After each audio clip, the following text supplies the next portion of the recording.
see you again. Doing a little bit of a whiskey tutorial for you here today. We're going to be tasting some whiskey, but first I wanted to go through just some basics on how we drink whiskey as well, for those of you that aren't familiar with it. So importantly with whiskey, we don't want to treat it like we would treat wine. This is a spirit, usually starting at 40%, can go up much higher, so we want to be a little bit more gentle with it. So where you'd normally in a wine tasting swirl your wine around quite vigorously, we don't want to do that with our whiskey. So we can be quite gentle with it. Just a gentle roll is enough just to exacerbate the whiskey in there, so we're helping some of those aromas come out.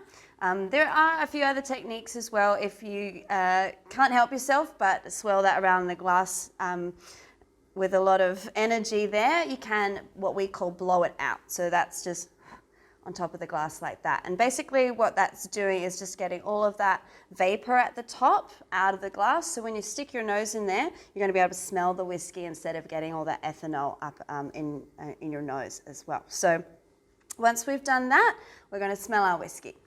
So importantly, we want to make sure we get our nose into the glass there, like so. And we also want to keep our mouths open. Now this might seem counterintuitive, but trust me, it will help you in the long run. When we leave our mouths open, we breathe through our nose, we actually get all those aromas traveling through there, and we get much more of the nuances in the flavor profile. We're also not singeing our nose hairs off while we're doing it as well, and that means we can smell more of the whiskey itself. So I also like to smell it in both nostrils. You will get different notes depending on how the whiskey is treated, whether it's a sherry cask finish or a bourbon cask finish. So give yourself some time. The other thing is, if this is your first drink or your first tasting of the day, you do need to give your senses a little time to warm up. So the first time you nose the whiskey, all you might smell is that really strong ethanol smell.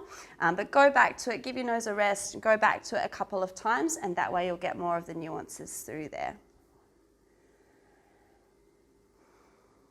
So secondly, we're going to taste our whiskies. That's what we're all here for, right? So what we want to do is have it sort of across our palate. So when we sip it, we sort of want to suction it across our palate. So for those of you that have done wine tastings before, quite a similar action. Again, as with nosing whiskey, your taste buds do need time to warm up. So give yourself a little sip at first to coat your palate, and that way you're sort of warming your taste buds up, your palate up. And then go back to it a couple of times. And each time you'll notice that you might pick up a different characteristic of the whiskey itself. So, you know, take your time with it. There's a lot of patience involved in whiskey making, so I think there should be patience involved in drinking it as well.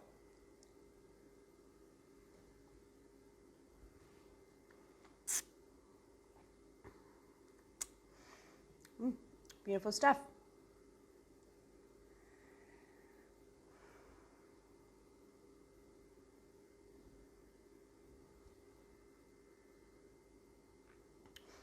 Beautiful.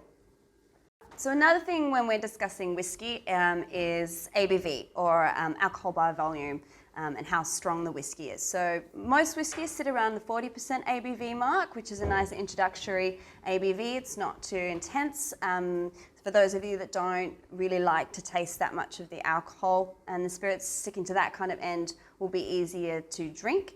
But a way to taste whiskies without sort of delving in to those heavy ABVs and adapting it to your personal palate is adding water to the whiskey. So we can do this a few different ways. There is some contention over which way is best. Here at Suzie Wong's, we like to say there's only one right way to drink whiskey, and that's with a smile on your face. But I'm going to give you all the options, and that way you can try things yourself and find out what works best for you. So typically when we do tastings here at Suzie's, what we have on the side of the glass is a little water dropper. This has got room temperature water in there. A few other different ways you can introduce water into your whiskey is having it over an ice cube or adding chilled water as well.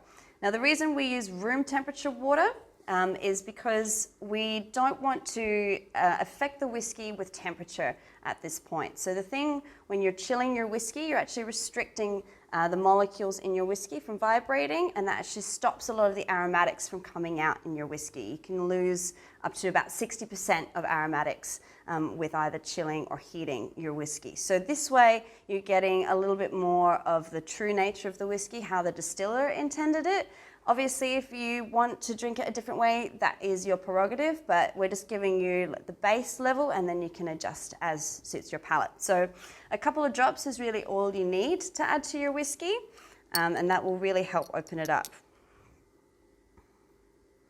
So 2 or 3, this is just 15 mils of whiskey, so you don't need much more than that.